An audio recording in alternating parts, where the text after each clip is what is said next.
이 솔로몬의 시편은 여러분 잘 아시겠지만 시편에 딱 두 개가 있습니다. 72편과 127편 이렇게 두 개가 있는데요. 이 두 개의 솔로몬 시편, 저는 시편을 이렇게 읽으면서 사실 꽤 충격을 받았어요. 왜냐하면 그래도 솔로몬 정도면 한 10개 정도는 있을 줄 알았거든요. 근데 역시 시편은 하나님을 많이 사랑해야 나오는 것 같습니다. 그래서 다윗이 정말 하나님을 많이 사랑했기 때문에 노래를 많이 불렀고 다윗의 시편이 대부분입니다. 72편은 솔로몬의 시편이지만 자세히 읽어보면 솔로몬을 위한 시처럼 들리기도 합니다. 그래서 72편 맨 마지막 절 한번 보세요. 이렇게 살짝 넘어가서 보시면 뭐라고 되어 있냐면 이새의 아들 다윗의 기도가 끝나니라 라고 되어 있거든요. 그래서 이 시편의 진짜 저자는 원래 다윗이다라고 말하시는 분들도 있습니다. 다윗이 솔로몬을 위해서 지은 시, 솔로몬이 이런 왕이 되기를 바라면서 지은 시라고 해서 이렇게 쓰이기도 합니다. 근데 시편에 뭐 이게 솔로몬의 시냐 혹은 다윗의 시편이냐 뭐 제가 이걸 이야기하러 나온 것은 아니고요. 72편이 갖고 있는 성격은 그보다 좀 더 중요한 게 있습니다. 그게 뭐냐면 바로 이게 메시아 시편입니다. 그래서 우리의 왕 되신, 우리가 가끔 예수님이 메시아이심을 너무나 잘 알고 있기 때문에 사실은 메시아 시편이 왕에 대한 시편인 것을 종종 잊을 때가 있습니다. 하나님께서 우리에게 보내주시는 왕, 그래서 예수님은 우리의 왕이 되셔야 합니다. 이게 굉장히 메시아적인 신앙이에요. 예수님을 믿는 신앙이 메시아 신앙인데 그 예수님이 우리의 진짜 왕이십니다. 세상이 만들어내는 왕이 아니라 또 세상의 뭐 좋고 나쁨에 의해서 세워지는 그런 왕이 아니라 우리의 영원한 왕이 되시며 그 왕이 갖고 계신 통치의 방법들이 성경에 예언되어 있는 거죠. 하나님께서 원하시는 메시아의 통치의 방식이 무엇이냐, 예수님이 우리의 삶을 다스리시는 그 방식이 무엇이냐가 바로 오늘 72편에 나온 말씀들이고 또 그것이 우리의 삶 가운데 이루어지기를 축복합니다. 근데 72편 1절 말씀을 보면은 이게 바로 하나님께서 메시아에게 원하신, 예수 그리스도가 이 땅에 이루기를 원하신 그 모습임을 볼 수 있습니다. 첫 번째는 판단력이고요. 그리고 나서는 공의입니다. 판단력과 공의를 왕의 아들에게, 바로 이 메시아, 기름 부음 받는 메시아에게 하나님께서 갖기를 원하시는 거죠. 근데 판단력과 공의가 갖고 있는 특징은 뭐냐면 판단력은 공의에 바탕을 둬야 되고요, 공의는 판단력이 있어야 합니다. 이게 서로가 상호가 굉장히 보완하는 모습들이 있고 서로 간에 바탕을 두고 있는 모습을 갖고 있습니다. 근데 결국 판단력이나 공의나 하나님께서 원하시는 것은 그것을 통해서 하나님의 의가 나타나기를 원하시는 것이고 하나님의 영광이 나타나기를 원하시는 겁니다. 자, 이거를 이제 다시 솔로몬의 이야기로 가져오면은 솔로몬이 어느 기간 동안은 이거를 가졌어요. 바로 하나님을 잘 믿는 기간 동안은 그에게 판단력과 공의가 있었습니다. 뭐 잘 아는 솔로몬의 에피소드들이 많이 있지 않습니까? 우선은 솔로몬이 판단력을 하나님께 구했고요. 그래서 하나님께서 1000번째 후에 내가 너에게 뭘 줄까라고 했을 때 그가 정말로 바랬던 것이 판단력입니다. 그래서 우리가 만약에 하나님께 구해야 하는 지혜가 있다면 판단력이 되어야 돼요. 그런데 그 솔로몬이 판단력을 얻었지만 이제 흔들리기 시작하죠. 제가 그 이스라엘 대사님 만났을 때 제가 잠깐 무슨 얘기를 하다가 종교 혼합주의 얘기를 하다가 저희가 막 심각한 얘기를 한 건 아니었는데 막 얘기를 하다가 종교 혼합주의 얘기가 나왔어요. 산당 이야기가 나왔다가 종교 혼합주의가 나와서 이제 솔로몬 이야기를 제가 잠깐 언급을 했죠. 하나님 잘 믿는 솔로몬이 그렇지만 흰놈의 골짜기 내려가서는 다시 몰렉에게, 이 모압의 신에게, 암몬의 신에게 절하고 이런 모습들이 있지 않냐, 그런 모습도 있었다. 종교 혼합주의가 우리 주변에 많다 했는데 역시 이게 또 이스라엘 사람들은 다른 정서를 갖고 있어요. 왜냐하면 이스라엘 사람들은 솔로몬을 제가 보니까 좋아하는 것 같아요. 우리는 솔로몬에 대해서 약간 좀 이렇잖아요. 우리가 솔로몬이 워낙 나중에 잘못된 길로 가니까 솔로몬을 오직 믿음의 눈으로만 보기 때문에 그런데, 그분들은 이제 이게 자기의 왕이고 자기가 좋아하는 왕이기 때문에 그렇게 얘기 안 하더라고요. 저한테 뭐라고 얘기했냐면, 솔로몬은 여자 때문에 헷갈렸다. 여자들이 많아서 헷갈렸다. 제가 그래서 그냥 거기서 대화를 멈췄어요. 왜냐하면 제가 뭐 거기에 너 그렇지 않아요.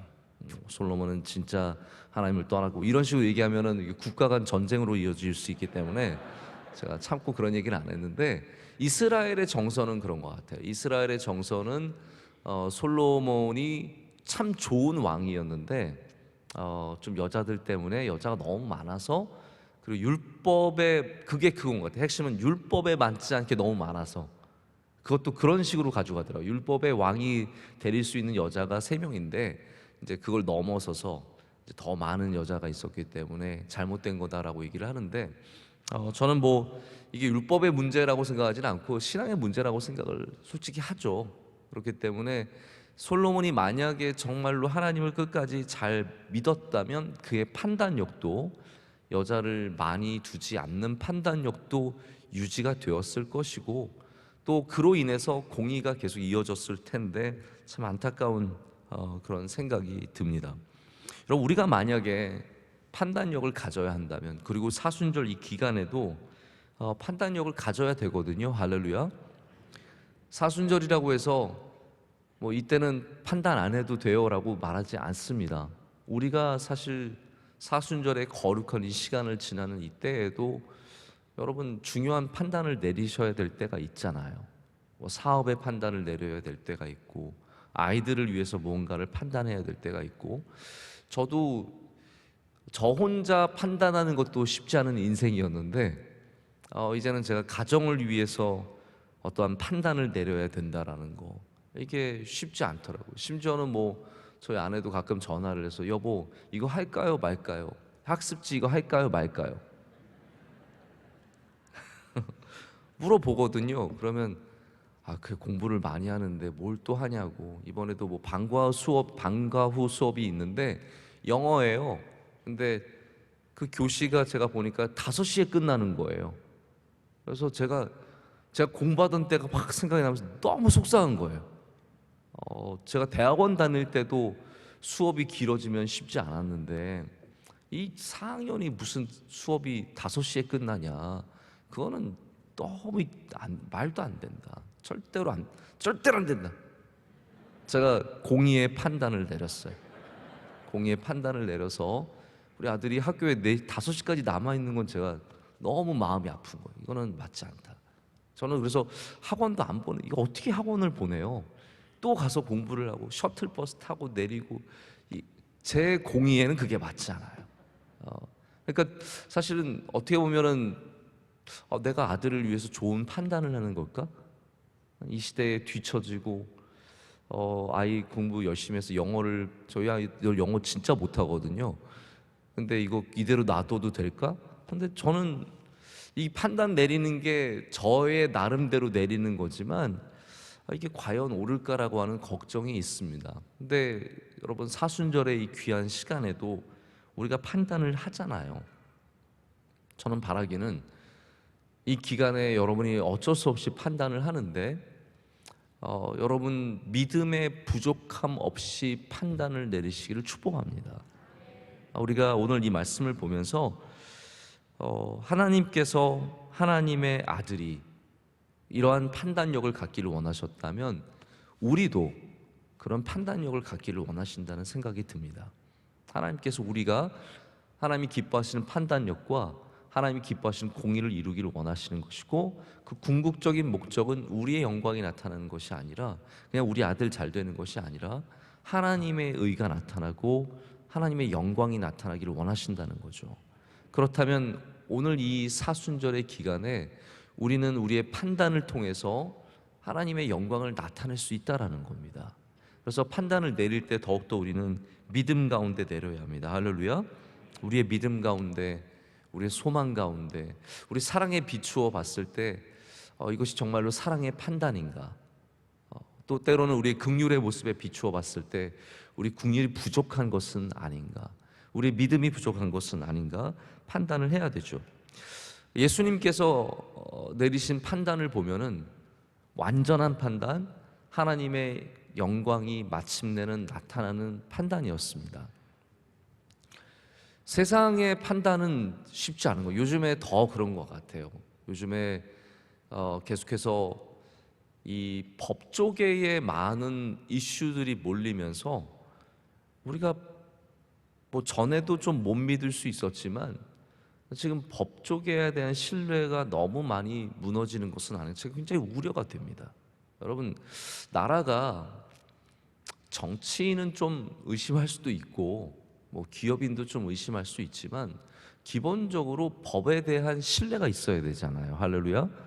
근데 이거 자꾸 굉장히 흔들리고 있거든요. 이게 제가 굉장히 우려하는 바고, 앞으로는 그래서 법 판사가 결정을 내려도 국민들이 노할 수 있는 그러한 상황이 분명히 이루어질 것 같아요. 근데 로마 시대에 예수님께서 이제 십자가에 달려 돌아가실 때 그 판단을 결국은 누가 내린 거예요? 국민들이 내린 거예요. 시민들이. 바라바요, 바라바요, 바라바를 놔주세요. 예수를 십자가에 못 박으세요. 물론 그거를 끌어낸 사람은 빌라도지만 그걸 한 사람은 국민이거든요. 저는 예수님께서 달려 돌아가시는 일이 이 시민들, 이스라엘의 예루살렘에 있었던 시민들의 그 판단이었다는 걸 생각을 해봤을 때, 사람이 내리는 판단은 그 수가 많든 적든 그 사람들이 국민이든 국민이 아니든 항상 문제가 있을 수 있다고 생각을 합니다. 저는 그래서 뭐 민주주의가 국민이 법이다라고 말하는 것도 굉장히 조심스러운 부분이라고 생각을 해요. 성경은 그렇게 가르치지 않거든요. 성경은 하나님 편에 서 있어야 옳은 것이지, 사람이 더 많은 사람들이 결정을 내린다고 그게 옳은 판단은 아니라는 거죠. 성경의 판단의 기준은 좀 다르다라는 겁니다. 그래서 우리도 만약에 판단을 내려야 된다면 그냥 더 많은 쪽으로 가는, 여러분 OX 퀴즈 해보셨어요? OX 퀴즈 해볼 때 더 많은 숫자가 있는 곳이 항상 이기던가요? 아니잖아요. 더 많은 사람이 오를 해도 거기가 왕창 한꺼번에 끝나서 다 내려갈 수 있거든요. 단 2명이 서 있어도 거기가 맞을 수 있거든요. 그래서 우리의 판단의 기준은 하나님의 의에, 공의에, 많음이 아니라 하나님의 공의에 서 있어야 됩니다. 예수님은 때의 판단도 항상 하나님의 뜻에 맞게 하시기 위해서, 그래서 그냥 예수님이 이제 나이가 좀 찬 것 같은데 이제 내가 일을 시작해야지 하신 것이 아니라 때를 기다리셨다가 그 때가 왔을 때, 하나님께서 그 때를 주셨을 때 가서 회개하라, 천국이 가까웠느니라 라고 말씀하시면서 나아가셔서 주님의 뜻을 이루셨습니다. 십자가에 달려 돌아가실 때도 그 때를 기다리셨다가 하나님께서 정하신 때에 아버지의 뜻이 이루어지기를 원하시면서 잔을 받으셨습니다. 자, 근데 여기 판단의 중요한 원리를 이제 제가 말씀을 드릴게요. 제가 예수님을 잠깐 묵상하면서 이 잔을 받으시는 그 판단을 내리실 때의 모습, 하나님이 정말 가슴 아프시겠지만 기뻐하셨을 그 순간을 생각해 봤을 때, 여러분 예수님은 어떻게 그 판단에 이르셨을까요? 어떻게 해서 그 판단에 이르셨냐면, 뭐 성경에 다 나와 있는 내용이죠. 피땀 흘려 기도하셔서 그 판단에 이르셨습니다. 다시 말씀드리자면 예수님께서 그 옳은 판단을 내리는 그 순간이 절대로 쉬운 결정과 편안한 결정과 자동적인 결정은 아니었다라는 거예요. 예수님도 하나님의 뜻을 이루시기 위해서 기도하실 때 정말 땀이 피가 되도록 그렇게 간절히 기도하시면서 판단하셨기 때문에 우리도, 할렐루야, 우리도 만약에 정말 옳은 판단을 내리려면요, 기도 아니어야 됩니다.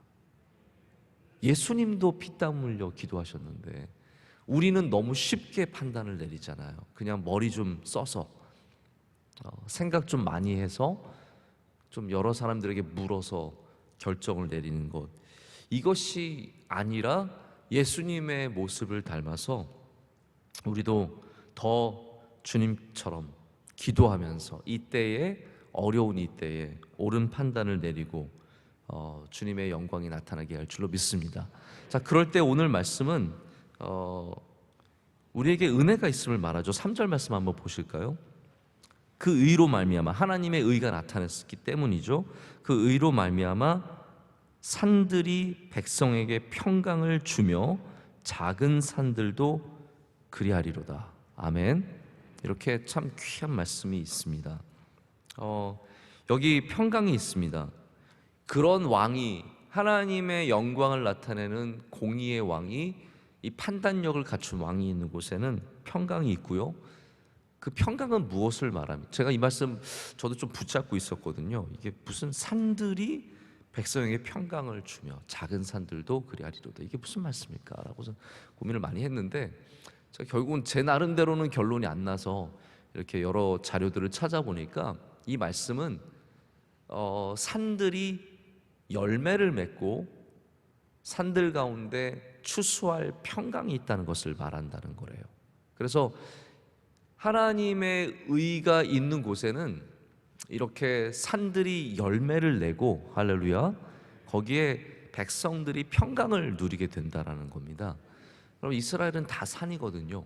이스라엘에 가보면 다 감람나무 산이고 정말 다 산이에요. 근데 그 산들이 좋은 왕이 있을 때는 이렇게 기근이 없고 풍성하여서 이슬이 많아서 또 이른 비와 늦은 비가 있어서 열매를 많이 맺는 것을, 또 작은 산까지도 그런 열매를 맺는 것을 말합니다. 여러분, 좋은 왕이 있으면 전쟁이 지나갑니다. 할렐루야. 평강이 오는 거죠. 이렇게 선하신 왕이 있으면 우리의 근심과 걱정은 가고 이렇게 평강이 오는 겁니다.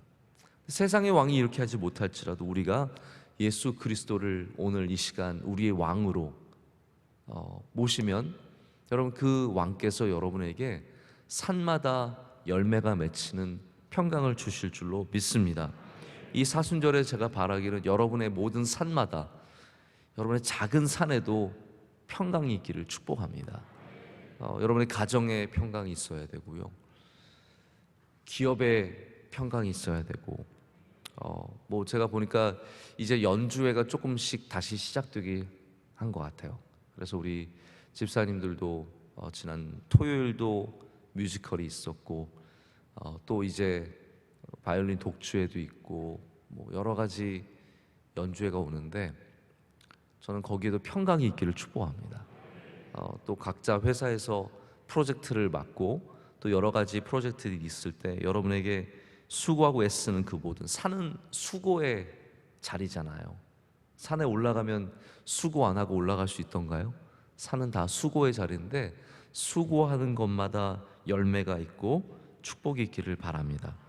또 4절에는 억울함이 풀리고 궁핍한 자의 자손이 구원되고, 그리고 압박하는 자가 꺾여지는 은혜가 있습니다. 할렐루야.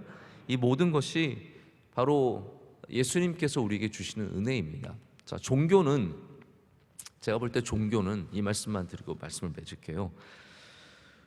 종교는 수행이고요, 정진하는 것이고, 자기를 수련하는 일입니다. 그게 종교예요.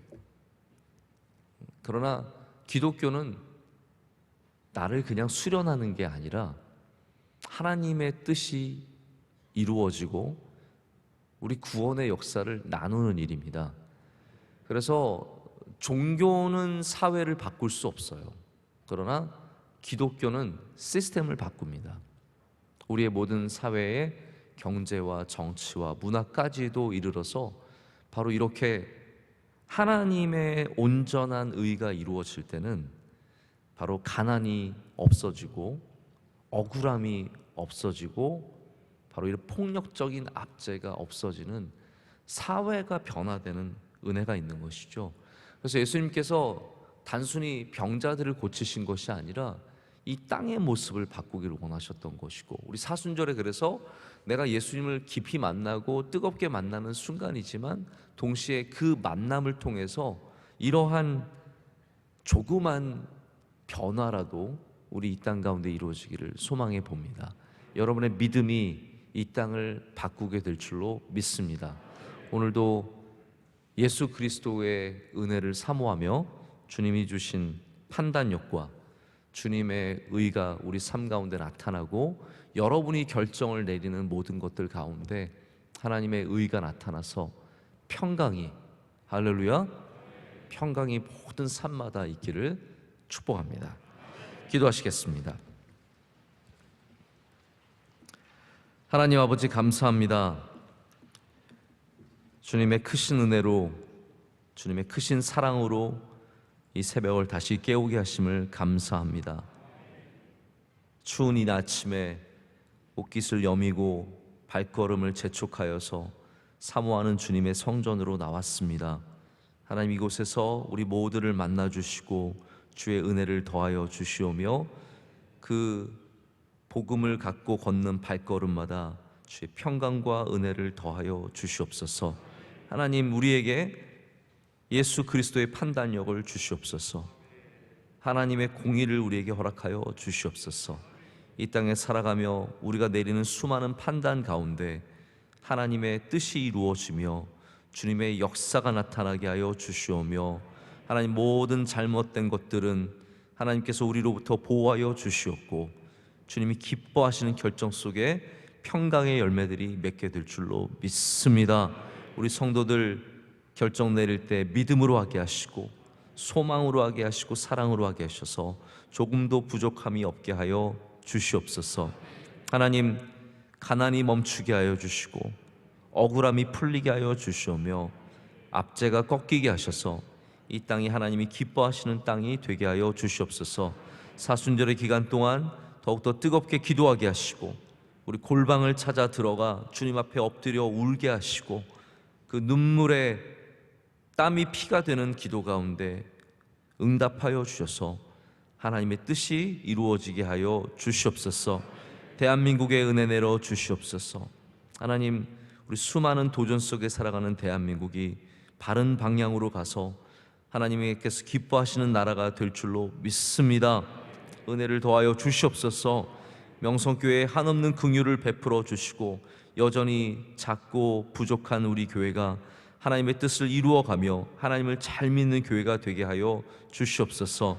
3월 특별 새벽 집회를 잘 마치게 하심 감사합니다. 올려드린 모든 기도 가운데 응답하여 주시오며 주의 뜻이 이루어지게 하여 주시옵소서. 우리 성도들 어디에 있든지 강건하게 하여 주시고 가정들이 복되게 하여 주시옵고 기도로 깨어있게 하여 주시오며 말씀 가운데 항상 감동을 주시옵고 하나님, 믿음의 삶을 날마다 잘 이어가게 하여 주시옵소서. 하나님, 새벽 예배 못 드리는 분들이 많이 있는데 더 많은 세대가, 더 많은 사람들이 새벽을 깨우게 하여 주시옵고 영적으로 깨어나는 역사가 있게 하셔서 우리 명성교회에 또 다른 부흥이 시작되게 하여 주시옵소서. 주님의 은혜를 바랍니다. 모든 부서마다 성령을 부어 주시옵고 하나님, 서로 사랑하며 서로 존중하며 예수 그리스도의 사랑을 이어가는 우리 모든 귀한 성도들 될 줄로 믿습니다. 오늘 새벽 예배를 섬긴 주님의 귀한 남종과 여종들에게 은혜를 주시고 안내하시고 봉사하시고 특별히 기도하신 집사님, 주께서 주의 장중에 붙잡아 주시며 복의 복을 더하여 주시옵소서. 우리 모두가 성전으로부터 흘러나오는 물을 마시며 그 물 안에 잠기며 은혜를 누리게 될 줄로 믿습니다. 오늘도 함께 하시며 은혜를 더하여 주시옵소서. 우리를 사랑하신 예수 그리스도 이름으로 간절히 기도드립니다. 아멘.